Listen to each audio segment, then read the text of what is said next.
গোঘাটে রামনবমীর প্রাক্কালে প্রশাসনিক বৈঠক। সুষ্ঠুভাবে রামনবমী পালন নিয়ে প্রশাসনিক বৈঠক। আসন্ন রামনবমী যাতে সুষ্ঠুভাবে পালন করা যায় তার জন্য আজ গোঘাট থানায় বৈঠক করলেন আরামবাগ এসডিপিও সুপ্রভাত চক্রবর্তী ও গোঘাট থানার ভারপ্রাপ্ত আধিকারিক মধুসূদন পাল। যাতে সুষ্ঠুভাবে রামনবমী অনুষ্ঠিত হয় সেই জন্যেই এই প্রশাসনিক বৈঠক বলে জানা যাচ্ছে। এদিন আলোচনা করা হয় কিভাবে সুষ্ঠুভাবে রামনবমী সম্পন্ন করা যায়, সেই বিষয়গুলির ওপর নজরদারি রাখা হবে রামনবমীর দিন বলে জানা যাচ্ছে। এই বিষয়ে আরও কি জানা যাচ্ছে দেখুন বিস্তারিত। 24 আওয়ার্স আরামবাগের রিপোর্ট।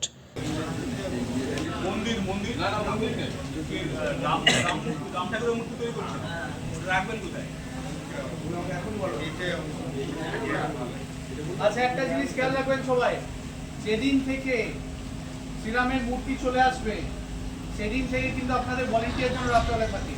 সেই ভলেন্টিয়ারের নাম, ফোন নাম্বার কিন্তু দিয়ে যাবেন।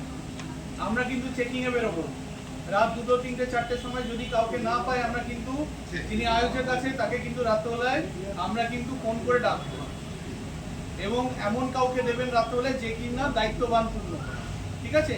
এবং মিনিমাম যেন একটা বেড়া থাকে, যেখানে থাকবে সেখানে বেড়া থাকে। আমরা কি মনে করি, শ্রীরামের মূর্তি মানে হচ্ছে উনার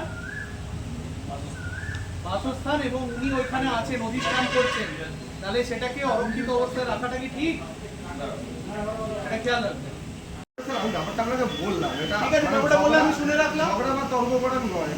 আচ্ছা ভাই, তোমার কি আমার মনে হচ্ছে আমি ঝগড়া করছি, তর্ক করছি? যাতে সবাই শুনতে পাই সেই জন্য জোরে আওয়াজটা করছি। আমরা প্রথমেই তো স্যার বললেন যে যখনই আমরা একটা মূর্তি আনছি, যখন প্রাণ প্রতিষ্ঠা হলো, তখন তো সেখানে ভগবান বিরাজ করছে, সেখানে আমার লোক থাকতে হবে। আপনাদের পিছনে ভলেন্টিয়ার যেন থাকে, বারবার বলে দিচ্ছি। এবং মন্দির কিংবা যেখানেই রাখুন সেখানে কিন্তু একটা মিনিমাম বাঁশের বেড়া কিংবা কিছু দিয়ে রাখবেন। আগামী দিনে যে রামনবমীর যে বিভিন্ন প্রসেশন র্যালি বেরোবে কিংবা পুজো হবে, সেই ব্যাপারে একটা আলোচনা আমাদের হলো, একটা গঠনমূলক আলোচনা। যার ধরুন আমাদের যেসব সংগঠক আছে, ক্লাব আছে, তারা সবাই এসেছিল এবং তাদের সাথে আমাদের একটা পারস্পরিক যোগাযোগের যে সূত্র সেটা আরও দৃঢ় হলো। এবং আমরা কিছু কিছু যে হাইকোর্টের নির্দেশিকা ছিল সেগুলো তাদেরকে জ্ঞাত করলাম। ওনারা সবাই জানতেন, আর একটু ভালো করে আমরা বুঝিয়ে দিলাম সবাই। সন্তানের পরে মন বসছে না, প্রচুর পরিশ্রম করেও আপনি আশানুরূপ পারিশ্রমিক পাচ্ছেন না, যার ফলে আর্থিক সংকট আপনার জীবনে দুঃখ এবং চাপের ছায়া ফেলেছে। দেনার ভারে জর্জরিত স্বামী স্ত্রীর মধ্যে প্রতিনিয়ত ভুল বোঝাবুঝি বেড়েই চলেছে। নতুন বাড়ি কিনেছেন, কিন্তু সেই স্বপ্নের বাড়িটা যেন আরও দুর্ভোগ নিয়ে এসেছে আপনার জীবনে। আপনি ভাবছেন সস্তায় পাওয়া বাড়িটা নেওয়াটাই কি সঠিক সিদ্ধান্ত ছিল? এমনই সব দ্বিধাদ্বন্দ্ব এবং জীবনের কঠিন মুহূর্তে আপনাকে সঠিক পথে পরিচালিত করবেন আন্তর্জাতিক খ্যাতিসম্পন্ন স্বর্ণপদক ও স্বর্ণ মুকুটপ্রাপ্ত ডক্টর অজয় শাস্ত্রী।